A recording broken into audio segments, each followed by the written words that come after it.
The Complete Grimm's Fairy Tales, Number 50, Briar Rose, or The Sleeping Beauty. A long time ago, there were a king and queen who said every day, "Ah, if only we had a child," but they never had one. But it happened that once, when the queen was bathing, a frog crept out of the water onto the land and said to her, "Your wish shall be fulfilled. Before a year has gone by, you shall have a daughter." What the frog said came true, and the queen had a little girl who was so pretty that the king could not contain himself for joy and ordered a great feast.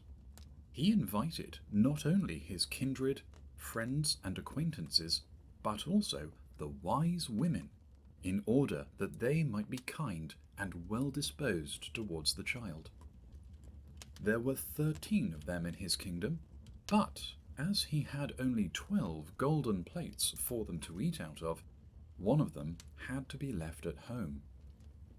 The feast was held with all manner of splendour, and when it came to an end, the wise women bestowed their magical gifts upon the baby. One gave virtue, another beauty, a third riches, and so on with everything in the world that one can wish for. When 11 of them had made their promises, suddenly the 13th came in. She wished to avenge herself for not having been invited, and without greeting or even looking at anyone, she cried with a loud voice, "The king's daughter shall, in her 15th year, prick herself with a spindle and fall down dead." And without saying a word more, she turned round and left the room. They were all shocked, but the 12th, whose good wish still remained unspoken, came forward, and as she could not undo the evil sentence, but only soften it, she said, "It shall not be death, but a deep sleep of 100 years into which the princess shall fall." The king, who would fain keep his dear child from the misfortune, gave orders that every spindle in the whole kingdom should be burned. Meanwhile, the gifts of the wise women were plentifully fulfilled on the young girl, for she was so beautiful, modest, good-natured, and wise that everyone who saw her was bound to love her. It happened that on the very day when she was 15 years old, the king and queen were not at home, and the maiden was left in the palace quite alone. So she went round into all sorts of places, looked into rooms and bedchambers just as she liked, and at last came to an old tower. She climbed up the narrow winding staircase and reached a little door.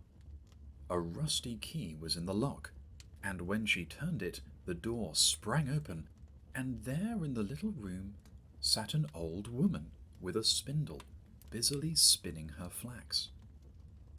"Good day, old dame," said the king's daughter. "What are you doing there?" "I am spinning," said the old woman, and nodded her head. "What sort of thing is that rattles round so merrily?" said the girl, and she took the spindle and wanted to spin too. But scarcely had she touched the spindle when the magic decree was fulfilled, and she pricked her finger with it. And in the very moment when she felt the prick, she fell down upon the bed that stood there and lay in a deep sleep. And this sleep extended over the whole palace. The king and queen, who had just come home and had entered the great hall, began to sleep, and the whole of the court with them.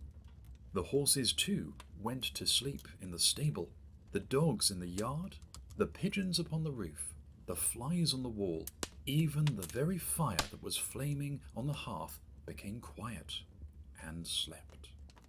The roast meat left off frizzling, and the cook, who was just going to pull the hair of the scullery boy because he had forgotten something, let him go and went to sleep. And the wind fell, and on the trees before the castle not a leaf moved again. But round about the castle there began to grow a hedge of thorns, which every year became higher, and at last grew close up round the castle and over it, so that there was nothing of it to be seen, not even the flag upon the roof. But the story of the beautiful sleeping Briar Rose, for so the princess was named, went about the country, so that from time to time kings' sons came and tried to get through the thorny hedge into the castle. But they found it impossible, for the thorns held fast together as if they had hands, and the youths were caught in them, could not get loose again, and died a miserable death. After long, long years, a king's son came again to that country, and heard an old man talking about the thorn hedge, and that a castle was said to stand behind it, in which a wonderfully beautiful princess named Briar Rose had been asleep for 100 years, and that the king and queen and the whole court were asleep likewise. He had heard, too, from his grandfather that many kings' sons had already come and had tried to get through the thorny hedge, but they had remained sticking fast in it and had died a pitiful death. Then the youth said, "I am not afraid. I will go and see the beautiful Briar Rose." The good old man might dissuade him as he would. He did not listen to his words. But by this time, the 100 years had just passed away, and the day had come when Briar Rose was to wake again. When the king's son came near to the thorn hedge, it was nothing but large and beautiful flowers, which parted from each other of their own accord and let him pass unhurt. Then they closed again behind him like a hedge. In the castle yard he saw the horses and spotted hounds lying asleep. On the roof sat the pigeons with their heads under their wings, and when he entered the house, the flies were asleep upon the wall. The cook in the kitchen was still holding out his hand to seize the boy, and the maid was sitting by the black hen which she was going to pluck. Then he went on still farther, and all was so quiet that a breath could be heard. And at last he came to the tower and opened the door into the little room where Briar Rose was sleeping.